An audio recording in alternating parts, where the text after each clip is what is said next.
मुझे वह दिन याद है जब मैंने अपनी गर्लफ्रेंड को नन मूवी देखने के लिए मजबूर किया था। उसी रात से सारी मुसीबतें शुरू हो गईं। मुझे इस फिल्म से नफरत है। तुम मुझे सोने से पहले ये चीजें क्यों दिखाते हो? ताकि तुम मुझे अपने सीने से लगाकर सो सको। प्लीज, क्या हम इसे देखना बंद कर सकते हैं? मैंने तो सोचा था कि तुम एक बहादुर लड़की हो। मुझे इस समय जेनी को ताना मारने में मजा आया, लेकिन मैंने कभी नहीं सोचा था कि हमारी जिंदगी हमेशा के लिए बदल जाएगी। एक बार जब उसने नन को देखा तो वह चिल्लाई नहीं। जब नन टीवी स्क्रीन पर दिखाई दी तो उसका चेहरा डरा हुआ था, लेकिन उसने अपनी आंखें बंद नहीं की। जैसे ही उसने नन के भयावह चेहरे को देखा, मैंने उसकी आंखों को बड़ा होते देखा। बेब, तुम ठीक हो? वह अचानक पूरी तरह से गंभीर हो गई। हमने बाकी फिल्म पूरी शांति से देखी। जब अंतिम क्रेडिट रोल करना शुरू हुआ, मैं उठ गया। मुझे नींद आ रही है, चलो बिस्तर पर चलते हैं। लेकिन जेनी मेरी बात को अनसुनाकर वहीं रुकी रही और टीवी स्क्रीन को देखती रही। जैन? उसकी आंखें स्क्रीन पर टिकी हुई थीं। उसके शरीर में कोई हलचल नहीं थी। ऐसा लग रहा था जैसे वह फिल्म में खो गई हो। मैंने इस बार उसे धक्का दे दिया। हे जैन। हाँ, क्या हुआ? बेब, फिल्म खत्म हो गई है, चलो थोड़ा सो लेते हैं। हाँ? क्या? सोना? हम ठीक हैं? वह धीरे से उठी और अपने पीछे का दरवाजा बंद करके बेडरूम में चली गई। मैंने सोचा कि वह इतना अजीब बर्ताव क्यों कर रही है। मैंने टीवी बंद कर दिया और बेडरूम के दरवाजे पर चला गया। लेकिन जैसे ही मैंने दरवाजे की घुंडी घुमाई तो मैंने पाया कि दरवाजा अंदर से बंद है। जेनी, तुमने दरवाजा क्यों बंद कर दिया है?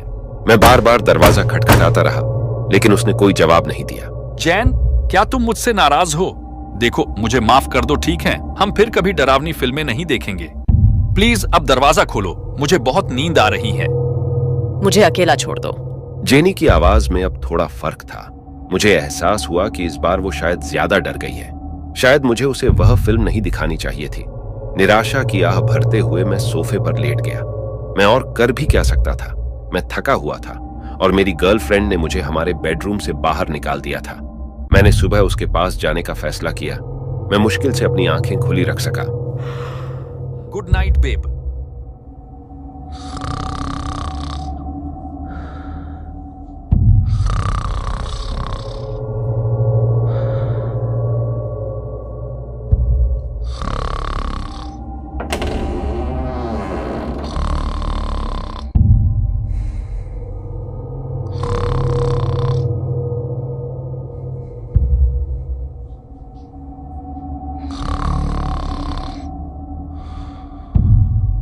मुझे याद नहीं है कि क्या समय था, लेकिन मैं भारी सांसों की आवाज सुनकर उठ गया। मेरी नजर आधे खुले बेडरूम के दरवाजे पर गई। जेनी? मैं बेडरूम के अंदर नहीं देख सका क्योंकि कमरा पूरी तरह से अंधेरे में था। मैं इंतजार कर रहा था कि जेनी की आवाज मुझे बिस्तर पर बुलाए, लेकिन पूरे घर में एक भयानक सन्नाटा पसरा हुआ था। हे भगवान जेनी, तुम्हें क्या हो गया है? तुम तो डर गए। जेनी मुझे घूर कर देख रही थी। उसके चेहरे की भयानक मुस्कुराहट ने मुझे लगभग बहुत डरा कर रख दिया था। मैं उसके साथ बहस करने वाला था, लेकिन वह वापस बेडरूम की ओर चलने लगी। अंदर जाने से ठीक पहले वह रुक गई और धीरे से अपना सिर मेरी ओर घुमाया। उसकी भयानक नजरों को देखकर मेरे रोंगटे खड़े हो गए। बहुत हुआ जेन, अब ज्यादा मजाक अच्छा नहीं है। अगर तुम चाहो तो बिस्तर पर आ सकते हो। वह अंदर चली गई, लेकिन इस बार उसने अपने पीछे का दरवाजा बंद नहीं किया। मैंने देखा कि उसका आधा चेहरा दरवाजे के पीछे से मेरी ओर झांक रहा था। पता नहीं वह इतनी अजीब हरकतें क्यों कर रही हैं, जबकि मैं अपने आरामदायक बिस्तर पर लेटना चाहता था। लेकिन मैं अभी भी अपनी गर्लफ्रेंड के पास वापस जाने की हिम्मत नहीं जुटा सका। उस रात के बाद जेन पूरी तरह से बदल गई। अगली सुबह जब मैं उठा तो मुझे किचन में कुछ जलने की गंध आई और आग का अलार्म पागलों की तरह बज रहा था। मैंने देखा कि नाश्ते में आग लगी हुई थी और जेनी किचन सिंक के पास एक बेजान मूर्ति की तरह खड़ी थी। हे भगवान जेनी, क्या तुम घर को जलाने की कोशिश कर रही हो? मैं किचन के स्टोव के पास गया और फायर एक्सटिंग्विशर का उपयोग करके उसे बंद कर दिया। आग तो बुझ गई थी, लेकिन आश्चर्य की बात है कि जेनी की तरफ से कोई रिएक्शन नहीं मिला। वह इस जमे हुए चिकन को नल के नीचे पकड़ रही थी और इसे अपने पूरे ध्यान से देख रही थी। मैं अपने गुस्से को कंट्रोल में नहीं कर सका और मैं जेनी पर भड़क गया। मुझे कल रात तुम्हें वह फिल्म दिखाने के लिए खेद है, लेकिन क्या तुम्हें नहीं लगता कि अब तुम अपनी सारी सीमाएं लांघ रही हो? मेरा मतलब है कि तुम अब बच्चे जैसी हरकतें करने लगी हो, जेनी। क्या तुमने कभी जिंदा मुर्गी की खाल उतारते देखा है? मैं इस तरह के सवाल के लिए बिल्कुल भी तैयार नहीं था। क्या? यह चिकन जब वह जीवित थी तो क्या उसकी खाल उतार दी गई थी या उन्होंने पहले उसका गला काटा था? जेनी, बेब, तुम मुझे डरा रही हो। मैं इस पागलपन को अब और बर्दाश्त नहीं कर सकता। मैं नहाने जा रही हूँ, क्या तुम आ रहे हो? उसने मेरे जवाब का इंतजार नहीं किया और कल रात की तरह ही चली गई। धीरे धीरे मुझे एहसास होने लगा कि फिल्म वाली नन ने मेरी गर्लफ्रेंड के दिमाग में गड़बड़ कर रखी है। मैंने ऐसे मामलों के बारे में ऑनलाइन खोज की जहां लोगों का एक डरावनी फिल्म देखने के बाद असामान्य व्यवहार हो जाता है। उसमें कहा गया कि हर किसी का दिल मजबूत नहीं होता। मैं जेनी के लिए एडवाइस लेने साइकोलॉजिस्ट के पास जा रहा था, लेकिन उस रात जो कुछ हुआ उससे मेरे होश उड़ गए। मैं जेनी के पास सोने से डर रहा था, इसीलिए मैं फिर से सोफे पर सो गया। लेकिन इस बार मैंने बेडरूम के दरवाजे को देखा। मैं सावधान रहना चाहता था कि जेनी फिर से बाहर आ गई तो। मुझे याद नहीं है कि मैं कब सो गया, लेकिन अचानक एक खौफनाक हंसी ने मुझे भयभीत कर दिया।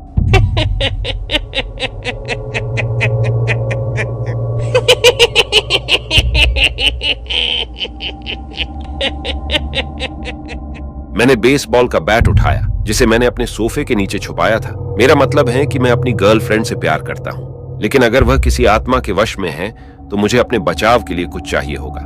मैं यह जानता हूं कि यह सब बातें बकवास जैसी लगती हैं, लेकिन मेरा विश्वास करो, जब मैंने बेडरूम का दरवाजा खोला तो मैं डर गया था। मैं जेनी के लिए डरा हुआ था, मैं अपने लिए डरा हुआ था।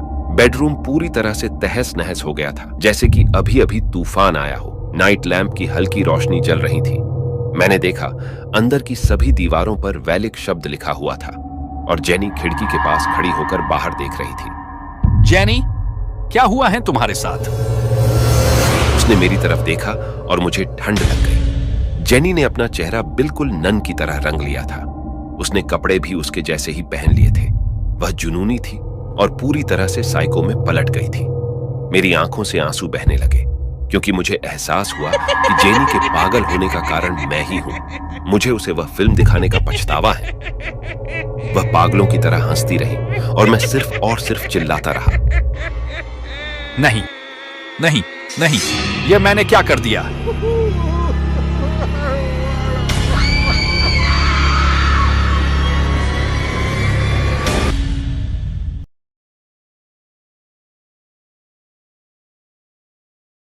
जब मैं अपनी यूनिवर्सिटी की डिग्री हासिल करने के लिए मॉन्ट्रियल शहर में गई तो मैं सबसे पहले सस्ते गर्ल्स हॉस्टल की तलाश में थी, क्योंकि यूनिवर्सिटी हॉस्टल मेरे लिए थोड़ा महंगा था। मेरे एक बैचमेट ने मुझे इस पुराने हॉस्पिटल की बिल्डिंग के बारे में बताया, जिसे हाल ही में एक स्टूडेंट रेसिडेंस में बदल दिया गया था। जब मैं उस जगह को देखने गई तो मैं इसके आर्किटेक्चर से आश्चर्यचकित रह गई। ये एक पुरानी हवेली जैसी इमारत थी, जिसमें नुकीले शीर्ष और जंग लगी पत्थर की दीवारें थीं, जो सदियों से अधिक समय से वहां खड़ी थीं। उन्होंने स्टूडेंट्स को छोटे कमरे उपलब्ध कराए थे, जिसमें 2 स्टूडेंट्स एक कमरे में रहते थे। मेरी रूममेट का नाम शोको था, जो जापान से स्टूडेंट वीज़ा पर यहाँ पढ़ने आई थी। वह बहुत विनम्र थी और एक बड़ी बहन की तरह मुझे अपने साथ ले गई। हमारा कमरा बिल्डिंग की दूसरी मंजिल पर एक बहुत लंबे गलियारे के नीचे था। एक पुरानी संरचना होने के कारण इमारत एक भयानक माहौल देती थी। हॉलवे में भी अंधेरा था। पुराने कालीन और दीवारों से बहुत अजीब गंध आ रही थी। दिन का समय था और मैं अपनी स्टडी की टेबल के पास काम करते समय मैंने चोको से पूछा, क्या तुम्हें यहाँ रात में अजीब महसूस नहीं होता है? हाँ, हम सभी को ऐसा लगता है। इसीलिए कोई भी अंधेरे के बाद अपने कमरे से बाहर नहीं निकलता है, क्योंकि बाहर। दरवाजे पर हुई दस्तक ने चोको को आगे बोलने नहीं दिया। मैंने देखा कि हेड वार्डन मिसेस बोर्गेस गुस्से भरे चेहरे के साथ दरवाजे के बाहर खड़ी थी। गुस्से भरी नजर से उसने शोको की तरफ देखा और शोको का चेहरा फीका पड़ गया। होली क्रॉस रेजिडेंसी में तुम्हारा स्वागत है। डिनर 30 मिनट में परोसा जाएगा। देर मत करना लड़कियों। मिसेस बोर्गेस अजीब तिरछी नजर से देखते हुए धीरे से चली गईं। मैं उन दोनों के बीच तनाव को महसूस कर सकती थी। ऐसा लगा जैसे शोको मुझे कुछ बताने वाली थी और मिसेस बोर्गेस ने उसे सख्त चेतावनी देकर उसका मुंह बंद करा दिया। गर्म नूडल सूप और रोस्टेड चिकन खाने के बाद हम अपने कमरे में वापस आ गए। गलियारे की लाइटें बंद होने लगी थीं। जिससे पूरी बिल्डिंग पहले से 10 गुना अधिक डरावनी हो गई थी। शोको अपनी पढ़ाई में डूब गई और मैंने भी आर्टिकल्स की प्रूफ रीडिंग शुरू कर दी। आधी रात के आसपास मेरा ध्यान काम से तब टूटा जब मैंने हमारे कमरे के बाहर कदमों की आवाज सुनी। शोको ने ईयरफोन लगा रखा था, शायद इसलिए उसने यह आवाज नहीं सुनी। चलने की आवाज दौड़ने में बदल गई और फिर अचानक कदम रुक गए और सन्नाटा छा गया। मैंने इस बात की ज्यादा परवाह नहीं की और मैं अपने काम में वापस लग गई। जब मैंने प्रूफ रीडिंग पूरी कर ली, मैंने देखा कि शोको अपने बिस्तर पर खर्राटे ले रही थी। मैंने एक ग्लास पानी पिया और सो जाने का फैसला किया। मैंने सिर्फ 5 सेकंड ही अपनी आंखें बंद कर ली होंगी। तभी मैंने एक बच्चे के रोने की आवाज सुनी। बच्चा बहुत बुरी तरह रो रहा था। आधी रात में एक बच्चे के रोने की आवाज सुनकर मुझे बहुत अजीब लगा, लेकिन मैं शोको को जगाने से पहले देखना चाहती थी कि बाहर क्या हो रहा है। मैंने दरवाजा खोला और बाहर गलियारे में निकल गई। मैं अंधेरे में मुश्किल से देख सकती थी, इसलिए मैंने अपना फोन निकाला। टॉर्च ऑन करके उसे लंबे खाली गलियारे की ओर इशारा किया। तभी मैंने एक महिला को देखा। नन की तरह कपड़े पहने एक महिला गलियारे के बीच में झुककर बैठी थी, जैसे वह प्रार्थना कर रही हो। उसने अपना सिर नीचे रखा हुआ था, लेकिन मैं उसकी बुदबुदाती फुसफुसाहट सुन सकती थी। एक्सक्यूज मी, क्या आप ठीक हैं? उसने मेरी आवाज को इग्नोर कर दिया और बस प्रार्थना करती रही। मुझे नहीं पता था कि यह नन हमारे हॉस्टल में कैसे पहुंची, लेकिन उसके बारे में सब कुछ इतना रहस्यमय लगा कि मैं उसके चेहरे को बेहतर ढंग से देखने के लिए उसकी ओर चलने लगी। जब उसने धीरे धीरे अपना सिर उठाया तो उसके प्रार्थना के लिए जुड़े हुए हाथों ने उसके चेहरे के निचले आधे हिस्से को ढक लिया, लेकिन उसकी आंखें, उसकी चमकती और भयानक आंखों ने मेरे दिल को धड़कने पर मजबूर कर दिया। मुझे याद नहीं है कि मैं कितनी देर तक वहां खड़ी रही। डर के मारे तब तक खड़ी रही जब तक कि मुझे दाहिने कंधे पर रखा हुआ हाथ महसूस नहीं हुआ। तुम यहाँ अकेले क्या कर रही हो? मैं पीछे की ओर मुड़ी, लेकिन हॉलवे में सचमुच कोई नहीं था। शोको पूरी रात मुझसे पूछती रही कि मैं लॉबी में क्या कर रही थी, और मैंने कहा कि मुझे शोर सुनाई दे रहा था। मैंने उसे नहीं बताया जो मैंने देखा था, क्योंकि ईमानदारी से कहूँ तो मुझे यकीन नहीं था कि वह सब सच था या सिर्फ मेरी थकान की वजह से मुझे वहम हुआ था। अगले दिन मैंने क्लास से छुट्टी ले ली क्योंकि मुझे बहुत तेज बुखार हो गया था। तुम्हें आराम करने की जरूरत है। मैं शाम को वापस आऊंगी। हॉल में मत भटकना, ठीक है? मैं मुस्कुराई और अपना सिर हिलाया। शोको चली गई। जैसे जैसे समय बीतता गया, मेरा बुखार बदतर होता गया। मैं मुश्किल से अपनी आंखें खोल पा रही थी क्योंकि मेरे शरीर का टेम्परेचर बढ़ता जा रहा था। मेरा सिर दर्द से फट रहा था और मुझे इतनी कमजोरी महसूस हो रही थी कि मैं कुछ भी नहीं कर सकती थी। यहाँ तक कि मैं बेडसाइड लैंप को चालू करने के लिए भी नहीं उठ सकी। सूरज की रोशनी कम होने के कारण कमरे में अंधेरा हो गया। मैंने कमरे के अंदर खरोंच की आवाज सुनकर अपनी नींद भरी आंखें खोलीं। यह ऐसी आवाज थी जैसे कोई लकड़ी की सतह पर खरोंच कर रहा हो, और अलमारी का दरवाजा अपने आप खुलने लगा। मैं जोर जोर से सांस लेने लगी। कौन है वहां? और फिर वह अलमारी से बाहर आई। वही कल रात की नन। उसके हाथ प्रार्थना के लिए बंद थे। उसका सिर नीचे था। वह चुपचाप प्रार्थना करते हुए बहुत धीरे धीरे चलने लगी। क्या चाहिए आपको? मैंने उसे चौड़ी आंखों से देखा। मैं बता सकती थी कि कुछ होने वाला है। वह मेरे बिस्तर के पास चली आई और ठीक मेरे पास रुक गई। मुझे ऐसा लगा जैसे मेरी सांसें रुकने वाली है। मेरे मुंह से कोई शब्द नहीं निकला, एक चीख भी नहीं निकली। उसने अपनी बाहें दोनों तरफ फैला दी, जैसे वह भगवान का मजाक उड़ा रही हो। उसके भयानक चेहरे ने मुझे घूर कर देखा और पहली बार मैंने उसका पूरा चेहरा देखा।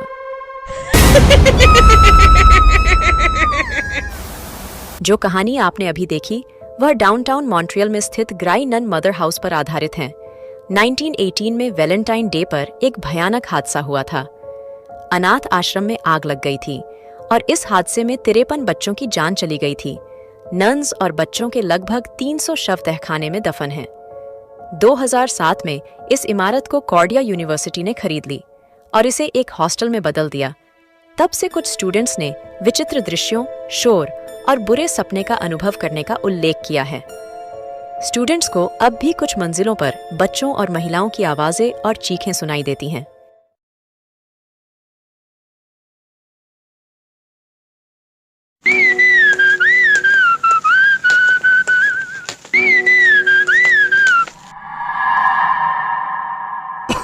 हे भगवान, आज तो मैं बहुत थक गया हूं।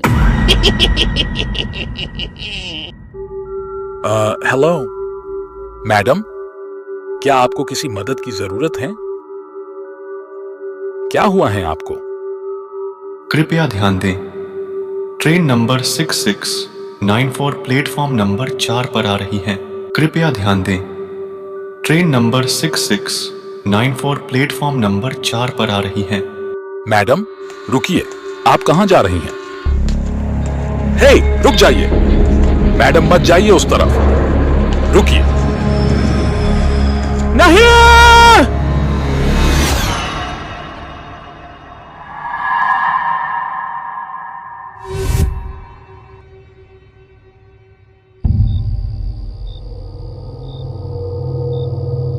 लेकिन तुमने कहा था कि तुम आओगी। मैं नहीं आ सकती। मैं कल शादी कर रही हूँ रायन।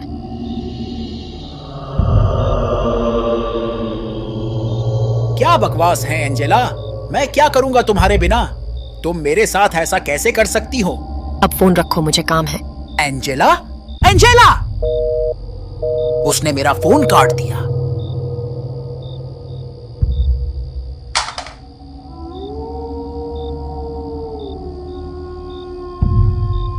एंजेला,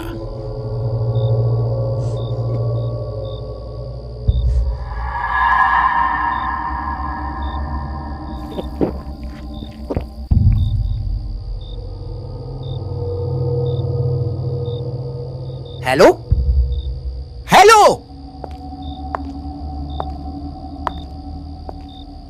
क्या चाहिए तुम्हें? यहां से चले जाओ। एंजेला ने मुझे छोड़ दिया। वह चुड़ैल, वह चली गई।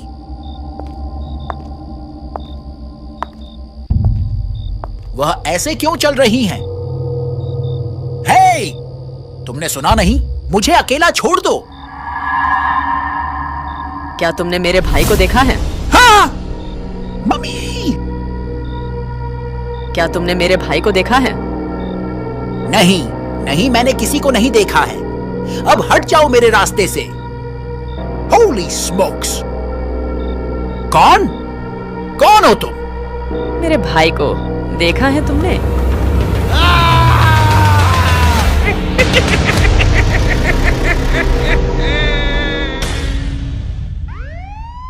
वह ठीक मेरे पीछे थी। उसने मेरा पीछा किया। उसका चेहरा, हे भगवान, उसका चेहरा! आज सुबह थ्रेड नीडल स्ट्रीट पर एक आदमी बेहोश पाया गया था। लोगों ने उसे फुटपाथ पर पड़ा देखा और सोचा कि वह मर गया है।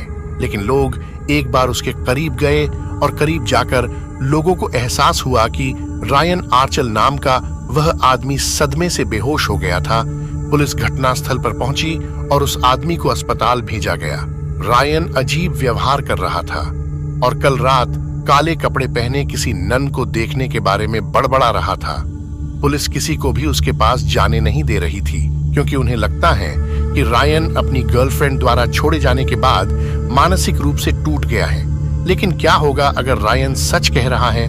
तो क्या होगा अगर उसने सच में कल रात किसी नन की भूतिया छवि देखी हो? अधिक जानकारी के लिए जुड़े रहिए हमारी चैनल पर। Reporter Miller, JMT news.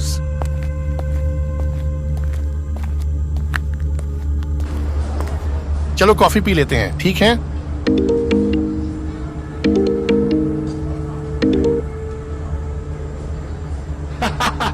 बस भी करो मैथ्यू, भूत जैसी कोई चीज नहीं होती, ठीक है? वह आदमी नशे में था और उसे बहुत चढ़ गई थी।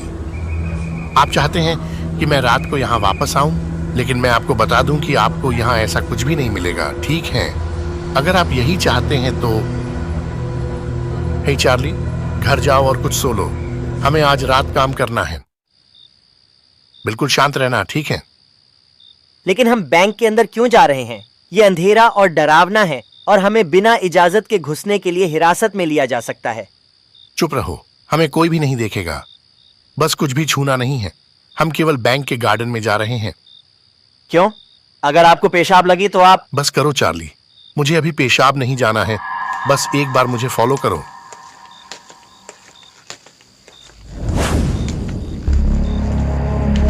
मुझे लगा कुछ यहां से गुजरा। हाँ ठीक है, हम इसीलिए तो यहाँ आए हैं ताकि हम कुछ जान सकें। यदि तुम चुप रहकर अपना काम करो तो मुझे इससे बहुत मदद मिलेगी। मुझे टॉर्च दो, मुझे लगता है कि मैंने वहां किसी को देखा है। Charlie, Charlie! भाग गया होगा कायर। ये क्या है? ये तो सच हो रहा है। क्या तुमने मेरे भाई को देखा है?